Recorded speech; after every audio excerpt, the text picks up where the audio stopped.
rescue Harrison Ford and Sean Connery on the trail of high adventure in Indiana Jones and the Last Crusade. Patrick Swayze takes on barroom brawlers at a small-town roadhouse. And Clint Eastwood is after Bernadette Peters and her pink Cadillac. It's all coming up next on Siskel and Ebert.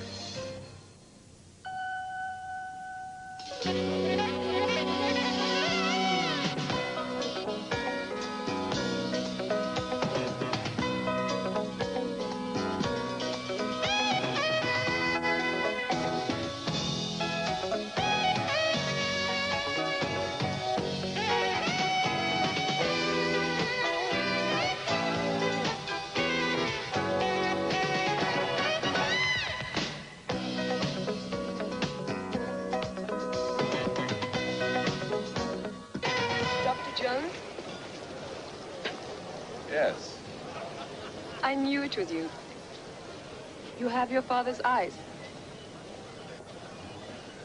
And my mother's ears. But the rest belongs to you. Indiana Jones is in search of the Holy Grail, and he's also trying to rescue his kidnapped father in Indiana Jones and the Last Crusade. It's one of 5 new movies we'll be reviewing this week on Siskel and Ebert, and I'm Roger Ebert of the Chicago Sun-Times. And I'm Gene Siskel of the Chicago Tribune. Our first film is the 3rd and last Indiana Jones adventure, and although this production is exceedingly well made, save for a rousing ending, I wanted more. More humanity, more wit, more laughs.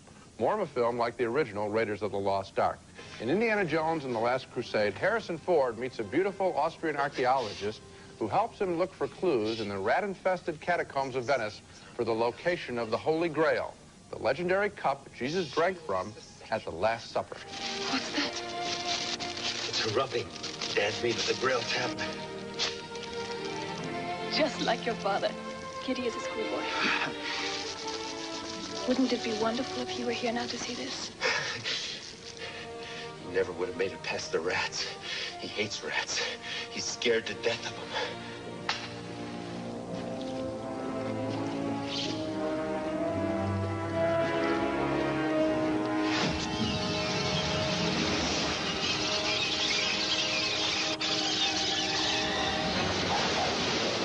The most important character introduced in this film is Indiana's archaeologist's father, played by Sean Connery. He's been captured by the Nazis, who also want to find the Holy Grail. I will take the book now. What book? You have the diary in your pocket. You don't. Do you think my son would be that stupid that he would bring my diary all the way back here? You didn't, did you? Like the other films in this series, action is everywhere as Indiana tries to rescue his father and a colleague played by Denholm Elliott.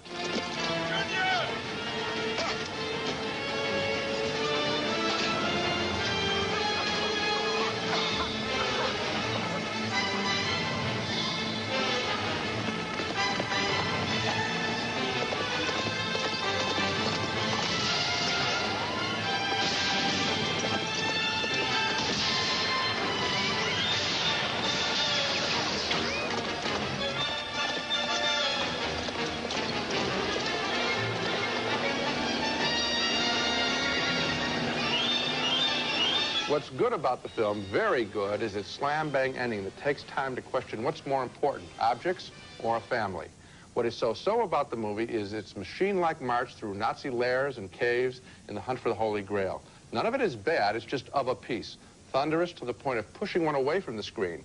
And I didn't believe the father-son relationship between Connery and Ford. I just saw 2 good actors occupying the same space next to each other. So are you voting thumbs down? Yeah, reluctantly. Because I'm voting thumbs up. I enjoyed it. One thing I will agree with you, though, is that the plots are very similar between this one and the first one. Remember, in the first one, the Nazis were after the Ark of the Covenant. Right. This time, they're after the Holy Grail. Right. And you didn't get tired at all when they were just going through the story? Didn't you think, gee, I've been through this before, well, it's a little loud? No, I didn't, and I'll tell you what. You've got to realize this is the 3rd in the series. Maybe Spielberg is wise to end it at this point, because we are now familiar, essentially, with what we can expect. Strange locations, unbelievable adventures. Snakes or rats. Snakes and rats and so forth. I did enjoy a lot of the art direction, especially that wonderful dirigible and the way it looked and the way the plane took off from underneath it.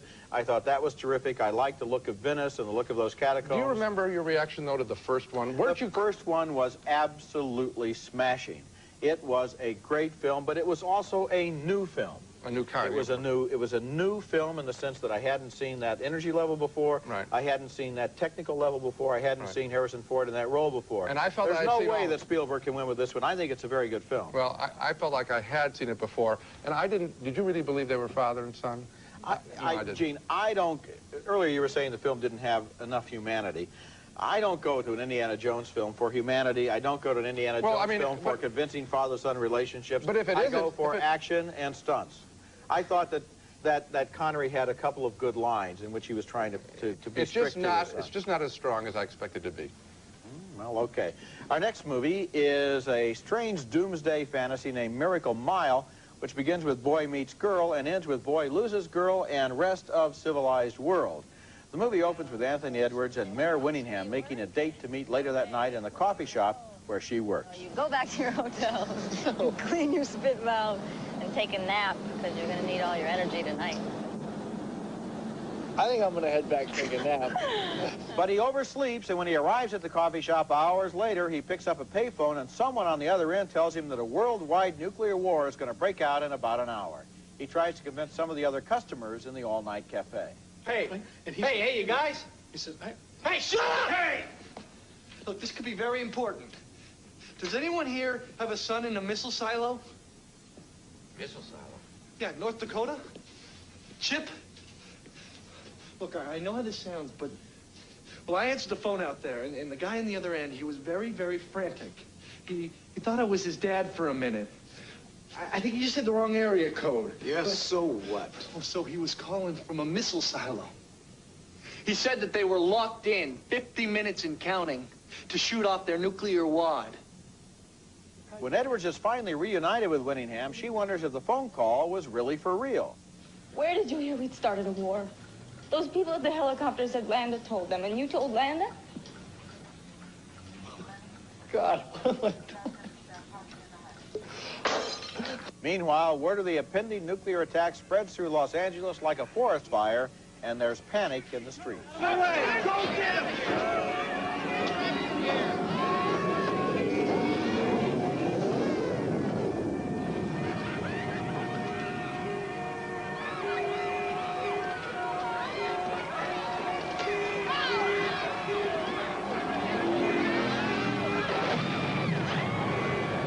Miracle Mile has an almost surrealistic quality to it. How would you feel if you were the only person in the world who knew that war was starting in an hour's time? And what if you tried to tell everybody, but you were wrong?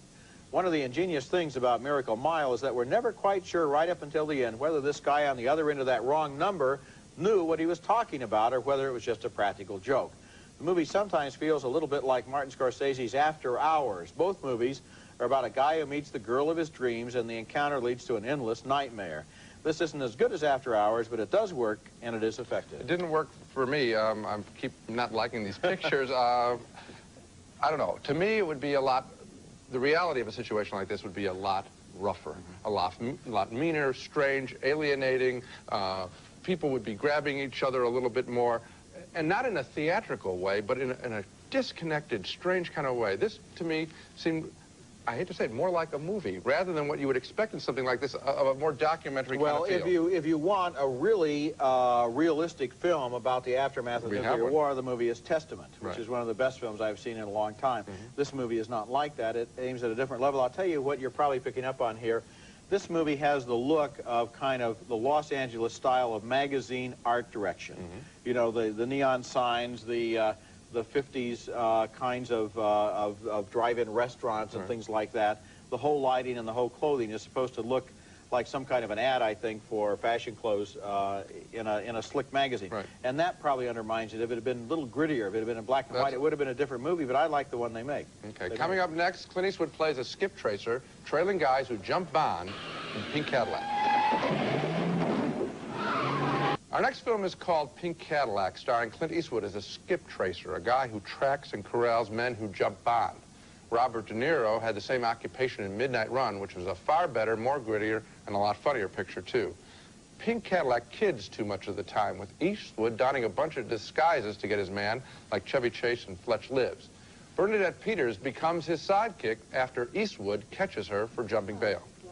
Give me a break. Too much raw dude for you, huh, babe? Well, I can dig it. If my life were a movie, there'd be a sign on it saying, "Caution, some scenes too intense for younger viewers." Okay. Let's say this act of yours works. Let's say you catch this Bass character. We catch this Bass character, Dollface. Yeah, we catch him. What do you do anyhow? He stabbed a dealer down in Vegas. Imagined he was cheating him and went crazy with a 10-inch blade.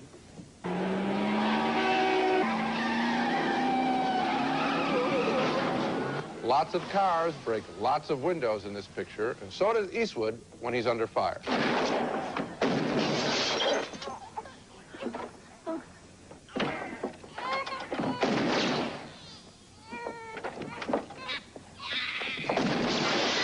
Eastwood spends much of his time combating a cartoon version of a white supremacist group in California.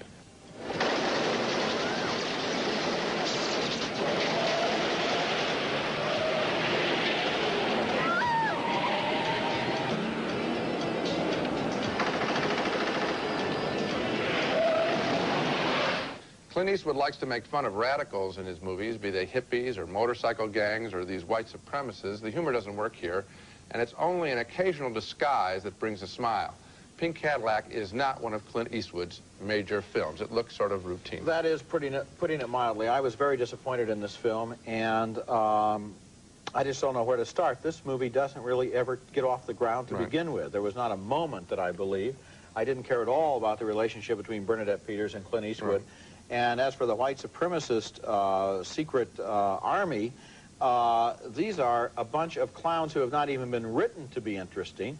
And at the end, there's a crucial moment, I couldn't believe this, where Eastwood says he's going to take the leader a mile away from camp and drop him off. Well, he takes him about 10 feet down the road and drops him off. Then there's an ambush and another gunfight.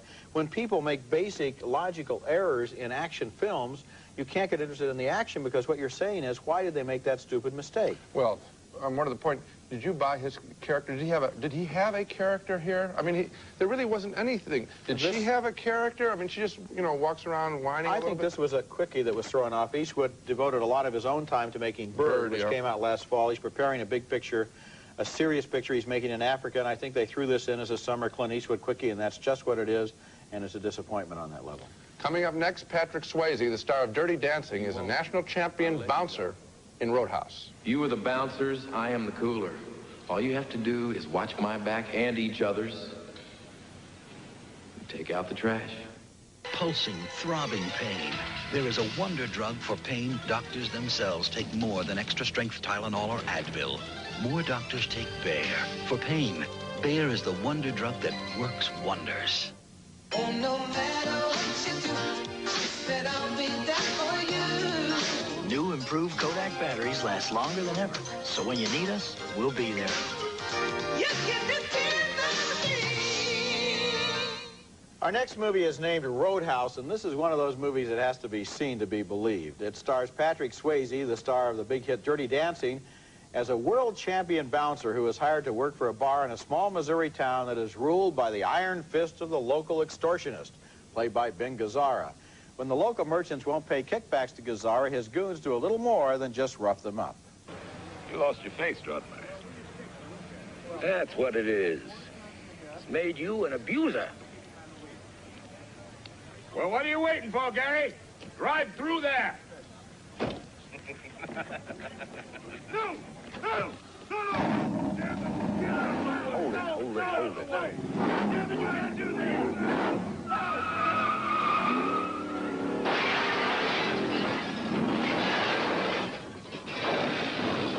On his first day at the bar, Swayze gives the commandments of bouncing to his bouncer staff. All you have to do is follow 3 simple rules. 1, never underestimate your opponent. Expect the unexpected. 2, take it outside. Never start anything inside the bar unless it's absolutely necessary. And 3, be nice. Swayze also calls in reinforcements, his old friend, the world's second best bouncer, played by Sam Elliott. You want to fight? I sure ain't gonna show you mine.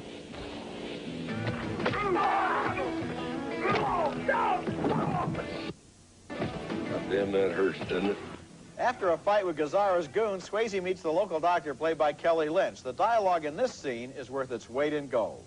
Well, Mr. Dalton, you may add 9 staples to your dossier of 31 broken bones, 2 bullet wounds, 9 puncture wounds, and 4 stainless steel screws. That's an estimate, of course. I'll give you a local. No, thank you. Do you enjoy pain? Pain don't hurt. Most of my patients would disagree with you. Okay.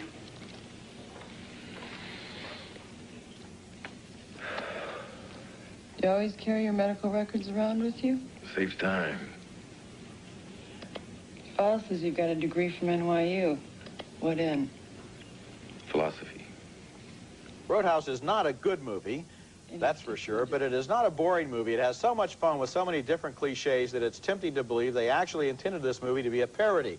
But I don't think so. I mean, it's been a long time since I heard anybody in a movie snarl the immortal words, "Prepare to die." There are about 16 different messages in this film, all of them completely confusing and meaningless, and lots of tension between Swayze, the bouncing philosophy student, and Kelly Lynch, the woman who hates violence. And let it be said that Ben Gazzara has a lot of dry fun with the role of the town bully. They claim that Roadhouse was based on a true story, but if it was, it just used the facts as a launching pad. The only way I could appreciate it was as a parody, because, I mean, it's so out there. I mean, it's so cartoon-like, and it's basically the Patrick Swayze show. I mean, bumping and grinding with women, bouncing guys around the barroom floor. I didn't care for it at all. I mean, I was just, you know, I watched him do the stunts, and I thought, you know, there's the money shot with him with his shirt off and all that. There he is with the woman. There he is pounding people, getting hit hard. But you know what it is? It's a drive-in movie. Yeah. And actually, I've got, you know, I have to be honest. I'm not giving it a thumbs up. I laughed a lot during this movie. Now, recently I saw a Richard Pryor, Gene Wilder comedy, right, in which I didn't laugh once. Right. And it was genuine laughter. For example, there's a scene where Gazzara is in his trophy room. You know, he's a hunter. Mm-hmm. And if you look around, they show all the different walls of this trophy room. You realize this guy went hunting at the zoo. I mean, he has 170 different species in there. I mean, he's got a yak on the wall. And when you begin to look at stuff like that, at least I saw that shot. Yeah. Well, I saw that shot, too. I mean, I said, you know, there it all is. But I don't know. I guess I wanted to see something more than just smash. Well, I'll say it's a close miss. Okay. Coming up next, you can't tell the swinging couples without a scorecard in the sex comedy Scenes from the Class Struggle in Beverly Hills. So when did you get engaged? Fast. We'll have known each other a week come Sunday. Heard about the Disney Double? One to watch and one to cuddle. A Disney home video and a Disney plush toy. Chip or Dale. One to watch and one to cuddle. Now, when you buy any Disney home video cassette, your child can have a lovable, huggable Disney friend for just $2.99. That's the Disney Double. One to watch, one to cuddle. Available for a limited time, so get your Disney Double. On a double! This is the new stuff, huh? That's butter toffee. We made it just for you. The thing about it is it's not too sweet, not sugary, just right. You eat this all day. Well, you can keep telling me about it while I eat. Wow, taking advantage of me here. I'll do all the talking, you do all the eating. Cheddar cheese is one of the most popular cheeses. And when you take the most popular cheese and put it with the most popular popcorn, you can't help but have a popular finished product. A lot of popping in there. I know, that's what popcorn's all about. Pop it and pop it and pop it. Our next film is called Scenes from the Class Struggle in Beverly Hills. That's an intriguing title, but it turns out to be less than a compelling comedy about the sex-filled struggles of the idle upper class in Beverly Hills. Jacqueline Bisset stars as a recent widow trying to make it in TV sitcoms. She is viewed with lust by a pair of servants who fancy themselves as studs. Joining the festivities are a neighbor's brother and his new wife. Oh, the brother. Elizabeth's told me all about you. Oh. I love what you've done with your home.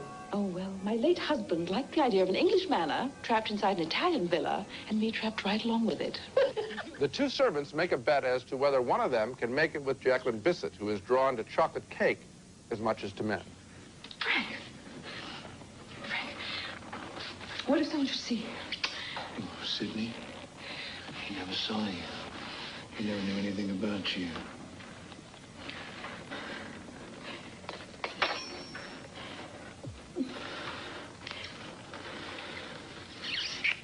And chocolate won't fix it, Claire.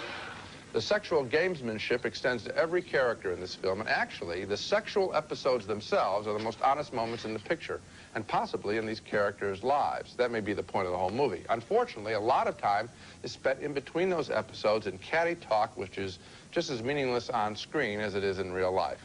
That turned my thumb down on this occasionally bold movie. And I didn't like it very much either. You know, one of the strange things about this film is that there's a ghost in it. In fact, a lot of the plot seems to be a retread of Blythe's Spirit by Noel Coward. The ghost is played by the director, Paul Mazursky. Mazursky is the man who directed Down and Out in Beverly Hills.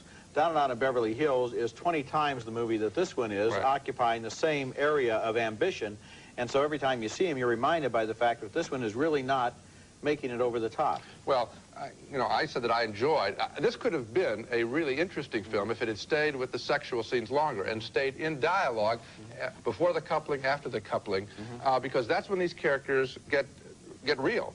Before that, I mean, they are quite boring, as you might suspect these people would be. I just didn't have any interest in them other than when they were in bed. Oh, I think you're right. Now let's take another look at the movies we reviewed on this show. We had a split decision on Indiana Jones and the Last Crusade. I was entertained by the action and adventure, but Gene found it all too familiar. Another split vote on Miracle Mile, about the one person in L.A. who knows the bomb is about to drop. I thought it worked. Gene thought it should have been grittier. 2 thumbs down for Pink Cadillac with Clint Eastwood as a skip tracer. It's a disappointment for Clint Eastwood fans. We both voted thumbs down for Roadhouse with Patrick Swayze pounding the bad guys into the woodwork, but I had a certain affection for its goofiness. Finally, 2 more thumbs down for Scenes from the Class Struggle in Beverly Hills, which never really quite got up to speed. So, I liked Indiana Jones, I liked Miracle Mile, you liked Zip. Yeah, I felt sort of bludgeoned by Indiana Jones and the Last Crusade. I'd rather see the first one again. Come on, though. Gene, if it were Saturday night and you were looking for a movie to go to, wouldn't you find that you got your money's worth with Indiana Jones? You know that I would actually the great color, the great location. It's physically good looking, but you know, of all the pictures that were discussed, I would probably want to see Roadhouse again more than any of them for the very quality you mentioned. It's a little bit goofy.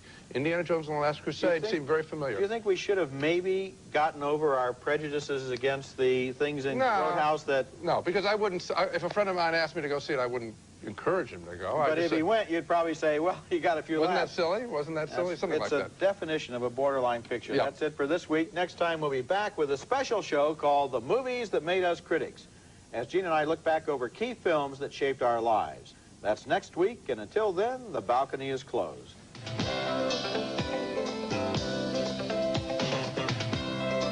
Nestle Crunch. It's creamy milk chocolate and crispy crunchies. Chocolate is scrumptious when it crunches. That's why you'll love Nestle Crunch.